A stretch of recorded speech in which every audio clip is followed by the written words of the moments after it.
Assalamualaikum warahmatullahi wabarakatuh.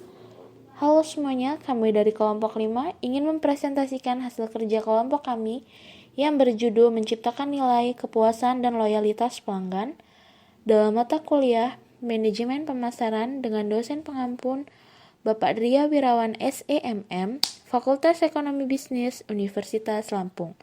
Sebelumnya, saya akan memperkenalkan anggota kelompok kami. Yang pertama ada Bagas Haji Prasetyo dengan NPM 01, Devita Azahra dengan NPM 08, Setiawati dengan NPM 012, dan M. Angger Logarit dengan NPM 032.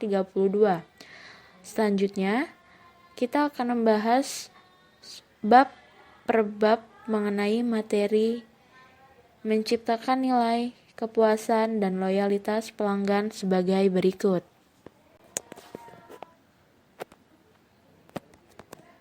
Assalamualaikum warahmatullahi wabarakatuh. Saya Muhammad Angger Logarit ingin membacakan materi tentang membangun nilai kepuasan dan loyalitas pelanggan. Bagaimana pelanggan mengambil pilihan, pada akhirnya mereka cenderung memaksimalkan nilai di dalam batasan biaya pencarian serta pengetahuan, mobilitas, dan pendapatan. Dari bagian tersebut, perusahaan meyakini diagram organisasi tradisional sebagai pusat laba, di mana piramida dengan presiden pada puncaknya, manajemen di tengah, dan garis depan dan pelanggan di bagian bawah ketinggalan zaman. Perusahaan pemasaran yang sukses adalah orang-orang yang membalik diagram di bagian atas piramida. Adalah para pelanggan yang berikutnya adalah orang depan yang bertemu, melayani, dan memuaskan pelanggan. Di bawahnya adalah orang tengah yang tugasnya adalah untuk mendukung orang garis depan sehingga mereka dapat membuat pelanggan kelaparan dengan baik.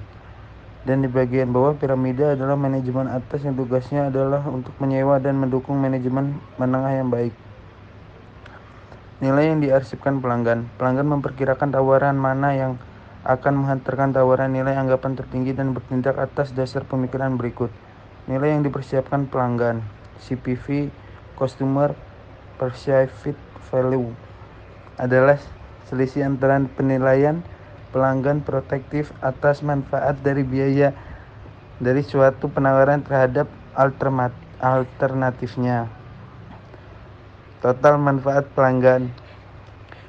Total Customer Benefit adalah nilai moneter kumpulan manfaat ekonomi, fungsional, dan psikologis yang diharapkan pelanggan dari suatu penawaran pasar yang disebabkan oleh produk, jasa, personal, dan citra yang terlibat. Total biaya pelanggan. Total Customer Cost adalah kumpulan biaya yang dipersepsikan yang diharapkan pelanggan untuk dikeluarkan dalam mengevaluasi, mendapatkan, menggunakan, dan menginginkan suatu penawaran pasar, termasuk biaya moneter, waktu, energi, dan psikologis.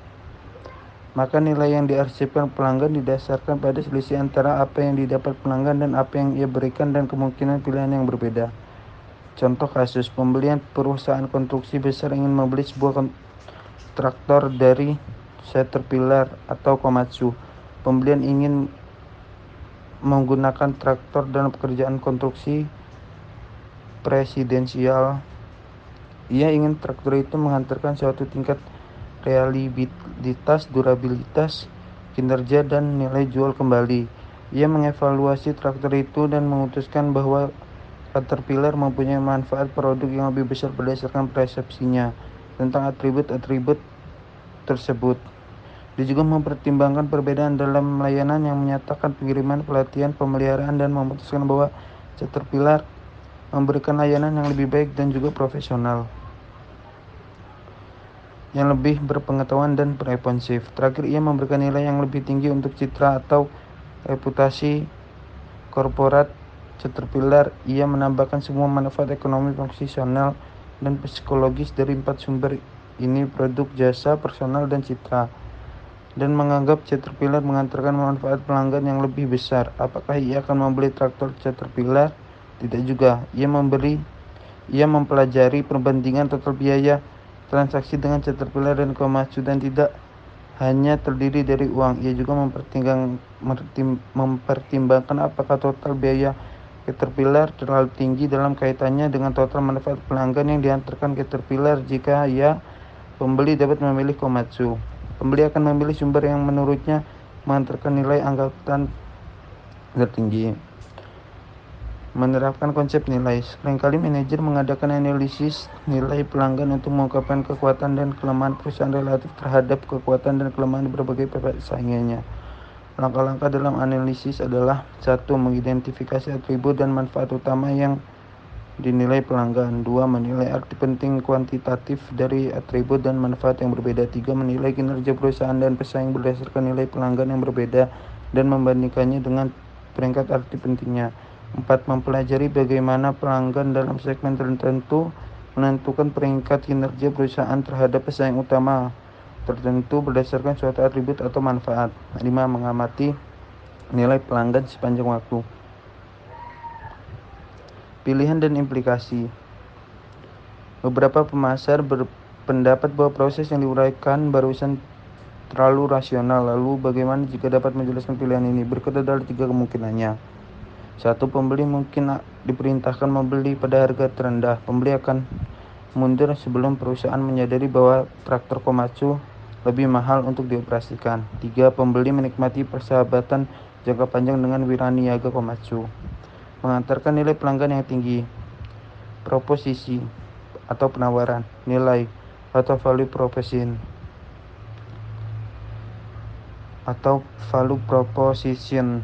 terdiri dari suatu kelompok manfaat yang dijanjikan perusahaan untuk dihantarkan. Posisi nilai melebihi sekedar positioning nilai inti penawaran. Contoh positioning inti Volvo adalah keamanan, tetapi pembeli dijanjikan lebih dari sekedar mobil yang aman. Manfaat lain meliputi mobil yang tahan lama, pelayanan yang baik, dan periode jaminan yang panjang. Proposisi nilai adalah pernyataan tentang pengalaman yang akan didapatkan pelanggan dari penawaran pasar perusahaan dan dari hubungan mereka dengan pemasok. Total kepuasan pelanggan. Secara umum, kepuasan adalah perasaan senang atau kecewa seseorang yang timbul karena membandingkan kinerja yang dipersepsikan produk terhadap ekspektasi mereka. Jika kinerja gagal memenuhi ekspektasi, pelanggan akan tidak puas. Ekspektasi berasal dari pengalaman pembelian masa lalu, nasihat teman dan rekan kerja, serta informasi dan janji pemasar dan pesaing. Jika pemanasan meningkat ekspektasi terlalu tinggi, membeli akan kecewa. Meskipun demikian, jika perusahaan menurunkan ekspektasi terlalu rendah, perusahaan tidak akan menarik cukup membeli meskipun perusahaan dapat memuaskan mereka yang membeli.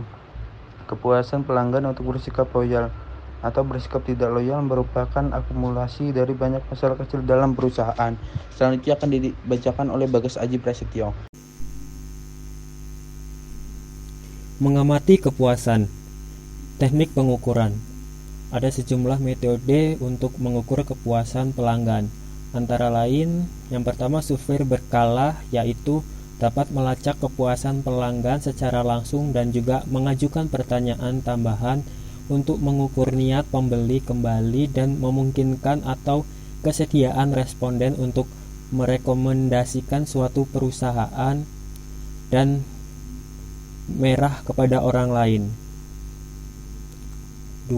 Mengamati tingkat kehilangan pelanggan dan menghubungi pelanggan yang berhenti membeli atau beralih ke pemasok lain untuk mengetahui alasannya. Yang ketiga, mempekerjakan pembelanja misterius untuk berperan sebagai pembeli potensial atau melaporkan kuat dan lemah yang dialaminya dalam memilih produk perusahaan maupun produk pesaing. Pengaruh kepuasan pelanggan. Pelanggan merupakan tujuan dan sarana pemasaran. Perusahaan yang meraih peringkat kepuasan pelanggan yang tinggi memastikan pasar sasaran mereka mengetahuinya. Keluhan pelanggan. Dari pelanggan yang menyampaikan keluhan, antara 54% dan 70% akan membeli kembali dari perusahaan jika keluhan mereka diselesaikan. Angka itu akan naik menjadi 95% jika pelanggan merasa keluhan mereka diselesaikan dengan tepat. Pelanggan yang menyampaikan keluhan pada sebuah perusahaan dan keluhan mereka disesuaikan dengan memuaskan. menceritakan perlakuan baik yang mereka terima tersebut kepada rata-rata 5 orang. Namun pelanggan yang tidak puas rata-rata mengerutu kepada 11 orang. Jika masing-masing orang tersebut masih memberitahu orang lain, jumlah orang yang mendapat berita buruk itu akan berlipat ganda. Kualitas produk dan jasa. Kualitas adalah total fitur dan karakteristik produk atau jasa yang bergantung pada kemampuannya untuk memuaskan kebutuhannya dinyatakan atau tersirat. Pengaruh kualitas. Kualitas produk dan jasa, kepuasan pelanggan dan profitabilitas perusahaan adalah 3 hal yang terkait erat. Semakin tinggi pula tingkat kualitas, semakin tinggi tingkat kepuasan pelanggan yang dihasilkan, yang mendukung harga yang lebih tinggi dan seringkali biaya yang lebih rendah. Kualitas total. Kualitas total adalah tugas semua orang seperti halnya pemasaran, memainkan beberapa peran dalam membantu perusahaan mereka mendefinisikan dan mengantarkan barang dan jasa berkualitas tinggi kepada pelanggan. 1. Mereka mengembangkan tanggung jawab untuk mengidentifikasi kebutuhan dan persyaratan pelanggan dengan benar. 2. Mereka harus mengomunikasikan ekspektasi pelanggan dengan tepat kepada perencanaan produk. 3. Mereka harus memastikan bahwa pesanan pelanggan dipenuhi dengan tepat dan sesuai jadwal. 4. Mereka harus memeriksakan bahwa pelanggan menerima instruksi yang benar, pelatihan dan bantuan teknis dalam penggunaan produk. 5. Mereka harus tetap berhubungan dengan pelanggan setelah penjualan untuk memastikan bahwa mereka puas dan tetap puas. 6. Mereka harus mengumpulkan ide tentang perbaikan produk dan jasa dan menyalurkan ide-ide tersebut dapat teman yang tepat. Memaksimalkan nilai seumur hidup pelanggan. Memaksimalkan nilai seumur hidup pelanggan. Pada akhirnya, pemasaran adalah seni menarik dan mempertahankan pelanggan yang menguntungkan. Tetapi semua perusahaan kehilangan uang untuk beberapa pelanggannya. Aturan Pareto yang terkenal 20-80 mengatakan bahwa 20% pelanggan teratas sering menghasilkan 80% atau lebih laba perusahaan. Profitabilitas pelanggan. Pelanggan yang menguntungkan. Profitable customer adalah orang rumah tangga atau perusahaan yang sepanjang waktu menghasilkan aliran pendapatan yang melebihi jumlah aliran biaya perusahaan yang dapat ditoleransi untuk menarik, menjual dan melayani pelanggan tersebut.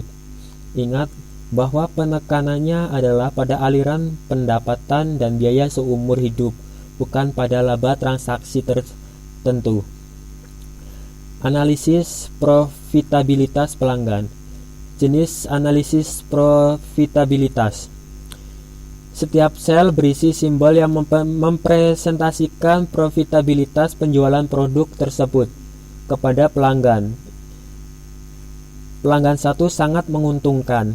Ia membeli 2 produk penghasil laba pelanggan 1 dan pelanggan 2. Pelanggan 2 mencapai gambaran profitabilitas terbaur. Ia membeli 1 produk yang menguntungkan pelanggan 1 dan 1 produk yang tidak menguntungkan pelanggan 3. Pelanggan 3 adalah pelanggan yang merugikan karena ia membeli suatu produk menguntungkan pelanggan 1 dan produk yang tidak menguntungkan pelanggan 3 dan pelanggan 4.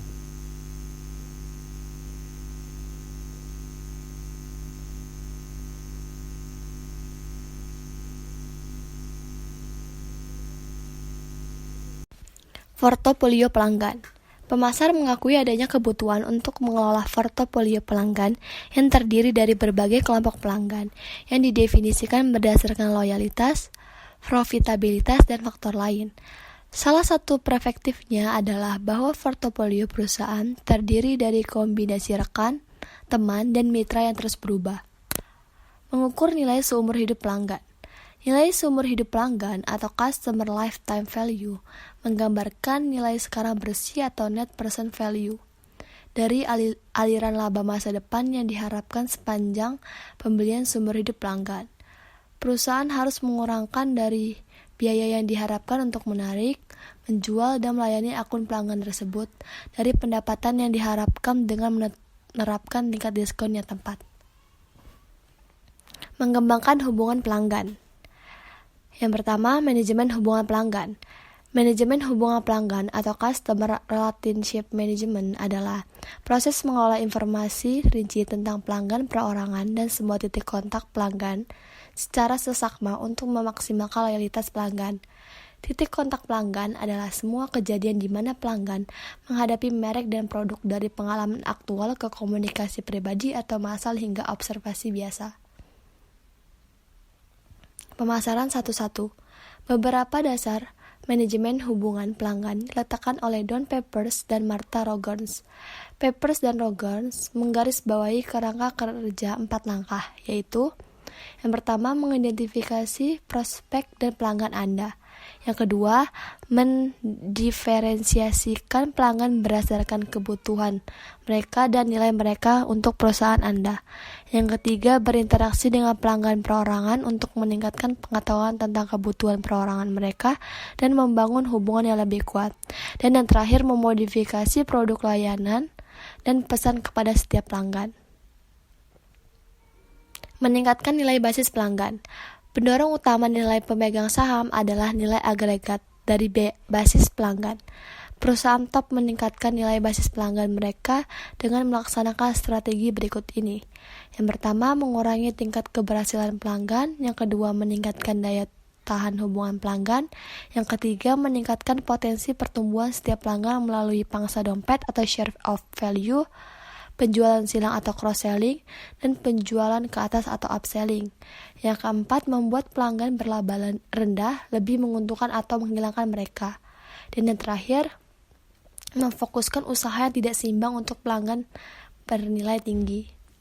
Menarik dan mempertahankan pelanggan. Perusahaan yang berusaha memperbesar laba dan penjualan mereka harus menghabiskan cukup banyak waktu dan sumber daya untuk mencari pelanggan baru. Untuk mendapatkan petunjuk lanjutan, mereka mengembangkan iklan dan menetapkan iklan tersebut di media yang akan menjangkau prospek baru, mengirim surat langsung, dan melakukan panggilan telepon ke prospek baru yang potensial, membeli nama dari pialang daftar, dan seterusnya. Mengurangi keberhasilan. Perusahaan tidak cukup hanya menarik pelanggan baru saja. Perusahaan harus mempertahankan mereka dan meningkatkan bisnis mereka. Untuk mengurangi tingkat keberhasilan ini, perusahaan harus, yang pertama, mendefinisikan dan mengukur tingkat retensinya. Yang kedua, membedakan penyebab erosi pelanggan dan mengidentifikasi pelanggan yang dapat dikelola dengan lebih baik. Yang ketiga, membandingkan kehilangan laba yang dikalikan dengan nilai sumber hidup pelanggan dari pelanggan yang hilang terhadap biaya untuk mengurangi tingkat keberhasilan. Selanjutnya, dinamika retensi. Berikut ini sejumlah fakta menarik yang mendukung retensi pelanggan. Yang pertama, mengakuisisi pelanggan baru dapat menelan biaya 5 kali lipat lebih besar dibandingkan memuaskan dan mempertahankan pelanggan lama. Yang kedua, rata-rata perusahaan kehilangan 10% pelanggannya setiap tahun. Yang ketiga, pengurangan 5% dalam tingkat keberhasilan pelanggan dapat meningkatkan laba sebesar 25% sampai 85%. Tergantung pada apa industrinya. Yang keempat, tingkat laba pelanggan cenderung meningkat sepanjang umur pelanggan yang dipertahankan akibat adanya peningkatan pembelian, retensi, dan premi harga serta berkurangnya biaya operasi untuk melayani. Membangun loyalitas. Perusahaan yang ingin membentuk ikatan pelanggan yang kuat harus memperhatikan sejumlah pertimbangan yang beragam. Sekelompok peneliti melihat kegiatan membangun retensi dengan menambah manfaat keuangan, manfaat sosial, atau ikatan struktural. Berinteraksi dengan pelanggan. Beberapa perusahaan menciptakan mekanisme berkelanjutan yang membuat manajemen senior dapat terus terhubung dengan umpan balik pelanggan dari lini depan. Mengembangkan program loyalitas. 2 program loyalitas pelanggan yang dapat ditawarkan perusahaan adalah program frekuensi. yaitu program frekuensi dirancang untuk memberikan penghargaan kepada pelanggan yang sering membeli dalam jumlah besar. Program ini dapat membantu membangun loyalitas jangka panjang dengan pelanggan CLV tinggi, menciptakan peluang lintas penjualan dalam proses, dan program pemasaran klub. Program keanggotaan klub membership program bisa terbuka bagi semua orang yang membeli produk atau jasa, atau hanya terbatas bagi kelompok yang berminat atau mereka yang bersedia membayar sejumlah kecil iuran. Mempersonalisasikan pemasaran. Personel perusahaan dapat menciptakan ikatan yang kuat dengan pelanggan melalui pengindividuan dan personalisasi hubungan. Suatu perbedaan yang disimpulkan adalah institusi mungkin tidak mengenal nama pelanggan, tetapi perusahaan harus mengenal nama kliennya. Menciptakan ikatan institusional. Perusahaan dapat memasok pelanggan dengan peralatan khusus atau hubungan komputer yang membantu pelanggan mengelola pesanan, penggajian, dan persediaan. Memenangkan kembali. Tantangannya adalah pengaktifan kembali pelanggan yang tidak puas melalui strategi pemenangan kembali. Seringkali lebih mudah untuk menarik kembali mantan pelanggan, karena perusahaan mengetahui nama dan sejarah mereka. Kuncinya adalah menganalisis penyebab keberalihan pelanggan melalui wawancara pada saat pelanggan itu keluar dan survei pelanggan yang hilang, serta hanya berusaha memenangkan kembali mereka yang mempunyai potensi laba kuat. Materi selanjutnya adalah mengenai database pelanggan dan pemasaran database. Database pelanggan dan pemasaran database. Database pelanggan (customer database) adalah kumpulan informasi komprehensif yang terorganisasi tentang pelanggan perorangan atau prospek terkini yang dapat diakses dan dapat ditinjak lanjuti untuk tujuan pemasaran, seperti mengembangkan arahan kualifikasi, penjualan produk atau jasa, atau memelihara hubungan pelanggan. Pemasaran database marketing adalah proses pembangunan, memelihara, dan menggunakan database pelanggan dan database lain, produk, pemasok, penjual, perantara, untuk menghubungi, berinteraksi, dan membangun hubungan pelanggan. Database pelanggan. Database pelanggan mengandung lebih banyak informasi terakumulasi melalui transaksi pelanggan, informasi registrasi, pelayanan telepon, cookies, data internet, dan semua kontak pelanggan. Idealnya, database pelanggan juga mencakup informasi registrasi pembelian masa lalu pelanggan, demografi, usia, penghasilan, anggota keluarga, tanggal lahir, psikologis, kegiatan, minat, dan opini, media grafis, media yang disukai, gudang data, dan penggalian data. Data ini dikumpulkan oleh pusat hubungan perusahaan dan diatur dalam gudang data, data warehouse, di mana pemasar dapat menangkap, menanyakan, dan menganalisisnya untuk menarik kesimpulan tentang kebutuhan dan respon pelanggan per orang. Secara umum, perusahaan dapat menggunakan database mereka dalam 5 cara. Yang pertama, mengidentifikasi prospek. Yang kedua, memutuskan pelanggan mana yang seharusnya menerima tawaran tertentu. Yang ketiga, memperdalam loyalitas pelanggan. Yang keempat, mengaktifkan kembali pembelian pelanggan. Yang kelima, menghindari kesalahan pelanggan serius.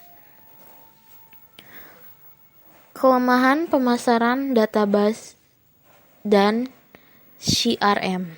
Ada 4 masalah yang dapat mencegah perusahaan untuk menggunakan CRM secara efektif. Pertama, proses membangun dan mempertahankan database pelanggan memerlukan investasi besar dalam perianti keras komputer, perianti lunak database, program analitis, hubungan komunikasi, dan personel ahli. Kedua, sulit membuat semua orang dalam perusahaan agar berorientasi pada pelanggan dan menggunakan informasi yang tersedia. Ketiga, Tidak semua pelanggan menginginkan hubungan dengan perusahaan, dan mereka mungkin tidak suka mengetahui bahwa perusahaan telah mengumpulkan begitu banyak informasi pribadi tentang mereka. Yang keempat, bahwa asumsi di belakang CRM mungkin tidak selalu benar. Sebagai contoh, mungkin lebih mahal bila perusahaan melayani pelanggan yang lebih setia. George Day dari Wharton menyimpulkan bahwa salah satu alasan dibalik gagalnya CRM adalah bahwa perusahaan berkonsentrasi pada proses kontrak pelanggan tanpa melakukan perubahan terkait dalam struktur dan sistem internal. Demikian presentasi dari kelompok kami. Jika ada kekurangan kami mohon maaf. Wassalamualaikum warahmatullahi wabarakatuh.